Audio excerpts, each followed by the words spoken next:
اچھا داڑھی رکھنا بھی کاٹنا بھی ناشکری میں شامل. دیکھو ہمیں مرد کس نے بنایا؟ اللہ نے. اللہ ہمیں چاہتا عورت بھی بنا دیتا. تو اللہ ہمیں کیا چاہتا؟ عورت. اب اللہ کہتا ہے جب مرد بنائے تو پورے مرد کے بچے بنو, سر کے بال سے لے کے پاؤں کے ناخن تک آدمی نظر آؤ. مردوں والی وجاہت. تو اس لیے داڑھی رکھ لیں. میں کسی کو برا نہیں کہہ رہا جو داڑھی کاٹتے ہیں, وہ اللہ ان کا معاملہ ہے.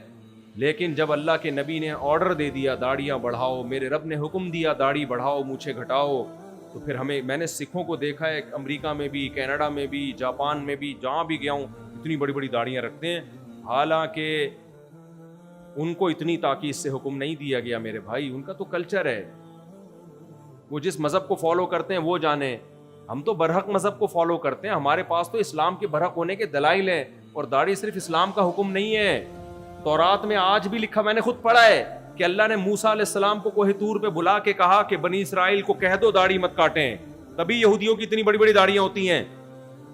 دنیا میں جہاں بھی جاؤ میں نے یہودی دیکھے اتنے بڑے, ہانگ کانگ میں, جاپان میں, کینیڈا میں, امریکہ میں. یہاں تو یہودی نہیں ہوتے لیکن دنیا میں جاؤ یہ بہت ہیں یہودی, سب کی بڑی بڑی داڑیاں. بڑے بڑے سائنٹسٹ ہوں گے, تاجر ہوں گے, داڑھی نہیں کاٹیں گے. ٹھیک ہے ان میں کچھ لبرل لوگ ہوتے ہیں وہ کرتے بھی ہیں.